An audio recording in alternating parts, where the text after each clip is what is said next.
உபேந்திரன், பிஜேபியோட கூட்டணி இல்லை அப்படின்னு ஏற்கனவே அறிவிச்சிருந்தாங்க. இப்போ கூட்டணிக்கு கொள்கையெல்லாம் ஒன்றும் இல்லை, எதிரியை வீழ்த்துறது தான் நோக்கம், தேர்தல் நேரத்தில் கூட்டணி அப்படின்னு ஒரு பேட்டி 2 நாளைக்கு முன்னாடி கொடுத்துருந்தார். இன்று எடப்பாடி அவர்கள் சென்றிருக்கக்கூடிய சூழலை முன்வைத்து நிறைய ஊகங்களும் இதுவும் வருதே. திரும்ப பிஜேபி கூட்டணி வருதா? பிஜேபி முயற்சிக்குதா? ஏடிஎம்கே முயற்சிக்குதா? அரசியலில் மோதிக்கொண்டவர்கள் மீண்டும் காதலிக்கலாம், காதலித்தவர்கள் மீண்டும் மோதிக்கொள்ளலாம். இது ஒன்றும் புதுசு கிடையாது. ஏன்னா மோதலே இல்லாத இடத்தில் கூட ஒரு நடிகருக்கு சமீபத்தில் காதல் வந்திருக்கிறது. திடீரென்று புறப்பட்டு போய் கிண்டிக்கு போய் நான் கவர்னரை காதல் கொள்கிற அளவுக்கு என்னை ஈர்த்து விட்டார்னு சொல்கிறாரு. அதனால் தமிழ்நாட்டில் எந்த பக்கம் யார் காதலிப்பார்கள் என்றெல்லாம் தினந்தோறும் நம்ம பட்டிமன்றம் வைத்து விவாதம் நடத்த முடியாது. ஆனால் அரசியலில் இந்த மோதல் காதல் என்பதெல்லாம் ஒரு பெரிய பிரச்சனையே இல்லை. ஆனால் நடந்து முடிந்த மக்களவை தேர்தல், நடக்க போகிற சட்டமன்ற தேர்தல், இந்த இரண்டிலுமே பாஜகவுடன் கூட்டணி என்று அறிவித்தவர் தான் அதிமுகவுடைய பொதுச் செயலாளர் எடப்பாடி பழனிசாமி அவர்கள். அதன் பிறகு இப்போ சமீப காலமாக எங்களுக்கு ஒரே எதிரி திமுக தான் அப்படின்னு சொல்லிட்டாரு. கூட்டணி குறித்து ஏதாவது கேள்வி கேட்டால் அதுக்கு காலம் இருக்கிறது, பொறுமையாக பதில் சொல்கிறேன்னு சொன்னார். இதெல்லாம் பார்த்திங்கன்னா பாஜக அதிமுக கூட்டணி நெருங்கி வருகிறது என்பது நமக்கெல்லாம் உறுதியாக சொல்ல முடியும். ஆனால் என்னை பொறுத்தவரை எடப்பாடி பழனிசாமி அவர்கள் விஜய் கட்சி தான் முதல் ப்ரெஃபரன்ஸாக வச்சுருந்தார். விஜய் வந்த பிறகு மற்ற கட்சிகளுக்கு நம்ம இடம் கொடுப்பது குறித்து முடிவெடுத்து கொள்ளலாம் என்ற மனநிலையில்தான் எடப்பாடி பழனிசாமி அவர்கள் இருந்திருக்க முடியும் என்று நான் அதிகமாக நம்புகிறேன். ஆனால் இப்போது 6 மாதம் கழித்து இந்த கூட்டணி விஷயம் கேளுங்க அப்படின்னு சொன்னார். நான் கூட ஒரு பாஜகவை லெஃப்ட் ஹேண்டில் டீல் பண்ணாமல் கொஞ்சம் சாமர்த்தியமாக டீல் பண்ணி தேர்தல் நெருக்கத்தில் அக்டோபர் நவம்பர் மாதத்தில் ஒரு நெருக்கடியில் பாஜகவுடன் இணைந்தால் இந்த தொகுதிகள் ஒதுக்கீடு செய்வதில் பிரச்சனைகள் இருக்காது, ஏதோ கூட்டணி வந்தால் போதும் என்றெல்லாம் பாஜக இருக்கும் என்று நம்பிக்கொண்டிருந்தேன். ஆனால் எடப்பாடி பழனிசாமி திடீர்னு இப்போ டெல்லி போயிருக்கார். எனக்கு அதுதான் ஆச்சரியமாக இருக்குது. இது கூட்டணிக்கான பயணமா, கூட்டணி உறுதி செய்கிற பயணமா என்றால் பெருத்த சந்தேகம் ஏற்படுகிறது. ஏனென்றால் டெல்லியில் அதிமுகவுடைய கட்சி ஆஃபீஸ் திறக்கிறாங்க. அந்த கட்சி அலுவலகத்தை எடப்பாடி பழனிசாமி அவர்கள் டெல்லி சென்று திறக்கவில்லை. நிச்சயமாக ஒரு நாள் குறித்து இப்போது தமிழ்நாட்டில் ஒரு திமுக ஒரு பிரபலமான கட்சி, அந்த எதிர்கட்சி அந்த அதிமுக எதிர்கட்சியான திமுக அங்கே பல தலைவர்களை அழைத்து அந்த திமுக அலுவலகத்தை திறக்கும்போது குறைந்தபட்சம் அதிமுக திமுக சளைத்த கட்சி அல்ல, அப்படிப்பட்ட ஒரு கட்சி ஒரு பெரிய ஒரு விழாவை நடத்தி அந்த அலுவலகத்தை திறந்திருக்கலாம். ஆனால் அவர் அங்கே போவே இல்லை. ஏன்னே தெரியல. அவருக்கு அதிமுகவுக்கு ஒரு கணிசமான எம்பிக்கள் இல்லை, வெறும் 3 எம்பிக்கள் தானே இருக்கிறாங்க. இந்த 3 எம்பிக்கு போய் ஒரு பெரிய விழா எடுக்கணுமா, செலவு செய்யணுமான்ற ஒரு எண்ணம் கூட இருந்திருக்கலாம். ஆனால் வீடியோ கான்ஃபரன்ஸில் திறந்த அலுவலகத்தை திடீரென்று இன்றைக்கி சட்டமன்றத்துக்கு எல்லாம் வாங்க அங்கே சந்திப்போம் நேற்று இரவு சொன்ன பிறகு அவர் டெல்லி செல்வதே யாருக்கும் தெரியாது. சட்டமன்றத்தில் அமர்ந்திருக்கிற ஒரு 2-3 முக்கிய 2ஆம் கட்ட தலைவர்களை தவிர மற்ற யாருக்குமே அவர் டெல்லி செல்கிற பயணம் தெரியல. டிவியில் ஃப்ளாஷ் நியூஸ் பார்த்த பிறகு தான் பல எம்எல்ஏக்களுக்கு அவர் டெல்லி செல்வது தெரிந்திருக்கிறது. அப்படி என்ன ஒரு அழுத்தம், அப்படி என்ன ஒரு திடீர் பயணம் மேற்கொள்ள வேண்டிய அவசியம் ஏன் வந்தது? கூட்டணினா எப்படி வேணால் முடிவு செய்து கொள்ளலாம். அது நீங்கள் கூப்பிட்டா கூட அமித்ஷாவே கூப்பிட்றான்னு வச்சுங்களேன், சார் ஒரு 2 வாரம் கழித்து வரேன், ஒரு 3 வாரம் கழித்து வரேன்னு சொல்லலாம். ஆனால் திடுதிப்புன்னு ஓடி போய் அங்கே நிற்பது, அதுவும் அங்கே போய் அங்கே பேட்டி கொடுக்குறாரு. இந்த மாதிரி நீங்கள் யாரை பார்க்க வந்திருக்கீங்கன்னு கேட்டால் அப்படிலாம் இல்லைங்கிறாரு. நான் யாரையும் பார்க்க வரவில்லைன்னு உறுதிப்பட தெரிவிக்கவும் முடியல. அப்போது ஏதோ ஒரு மிரட்டல், இந்த வார்த்தை கூடுதலாக இருக்கலாம், ஒருவேளை பாஜகவிலிருந்து கூட்டணி தவிர்த்து வேறு ஏதோ ஒரு மிரட்டல் காரணமாக இவர் ஓடி சென்றாரா என்ற ஒரு சந்தேகம் வலுக்கிறது. அதுதான் ரொம்ப பிரதானமாக இருக்கும்.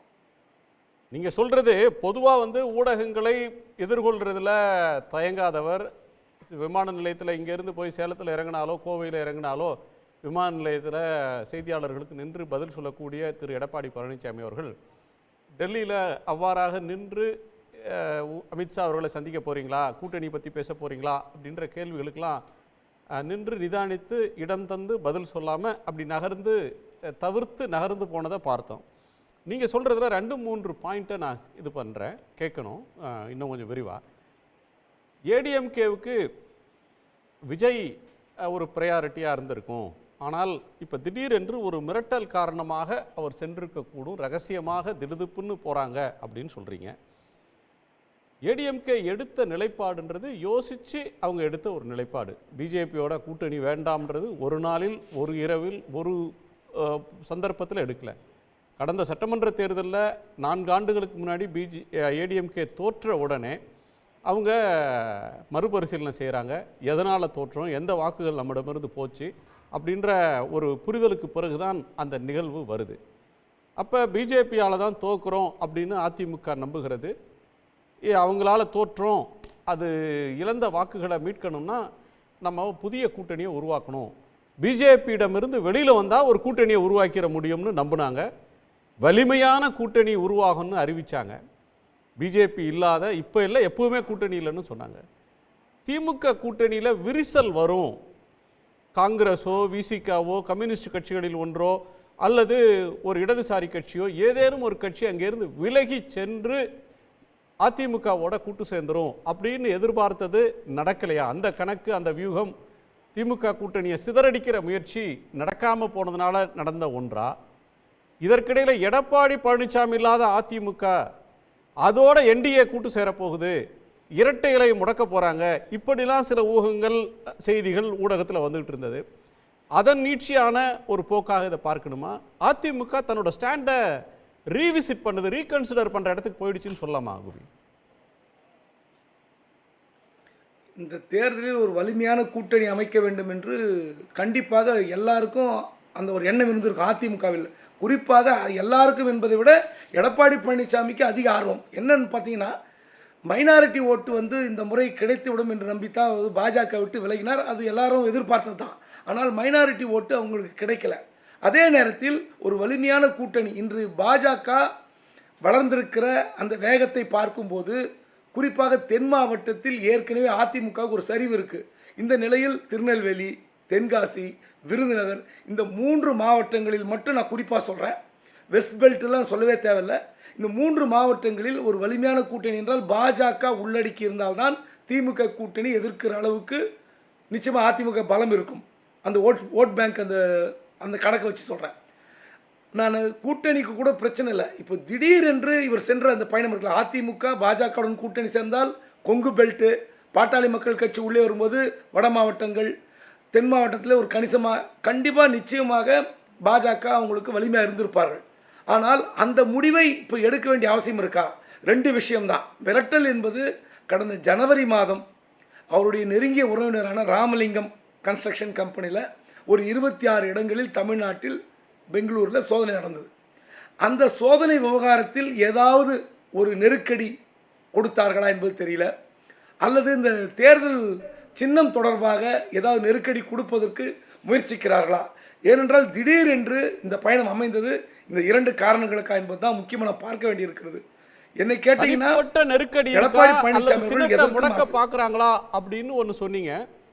சமகாலத்தில் நடந்த மற்ற அரசியல் நிகழ்வுகளையும் ஒன்றோட ஒன்று பொருத்தி பார்த்தா, ஒரு பக்கம் ஓபிஎஸ், இன்னொரு பக்கத்தில் சசிகலா, இன்னொரு புறத்தில் டிடிவி தினகரன் பிஜேபி கூட்டணிக்கு நீங்கள் வரலைன்னா ஏடிஎம்கேக்கு எதிர்காலம் இல்லை அப்படின்ற பேச்சு ஒரு பக்கம்.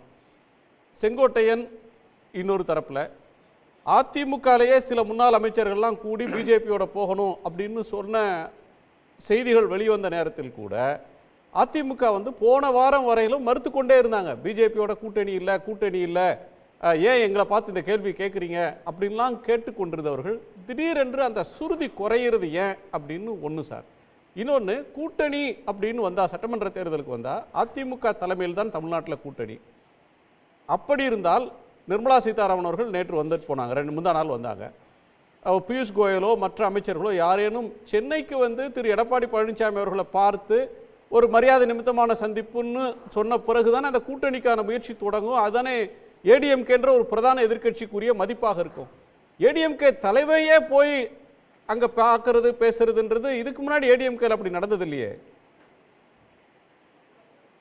அதுதான் நமக்குள்ள சந்தேகம். இப்போது நம்ம விவாதம் முடிகிற நேரத்தில் 8 மணி அளவில் அல்லது 9 மணி அளவில் மத்திய உள்துறை அமைச்சரை எடப்பாடி அவர்கள் சந்தித்தால் நம்ம இந்த சந்திப்பு குறித்து நம்ம இன்னும் கொஞ்சம் விரிவாக பேசலாம். ஆனால் நீங்கள் சொன்னீங்களே, எடப்பாடி பழனிசாமி அவர்கள் எடுத்துவிட்டு வேறு ஒருவரை அந்த இடத்தில் பொருத்தி பார்ப்பது என்பது நடக்கவே நடக்காத விஷயம். இன்னும் பச்சையாக சொல்லப்போனால் எடப்பாடி பழனிசாமி விட்டால் அந்த கட்சிக்கு வேறு கதியே இல்லை என்ற அளவுக்கு தான் அந்த கட்சியை வழிநடத்தி கொண்டிருக்கிறார்.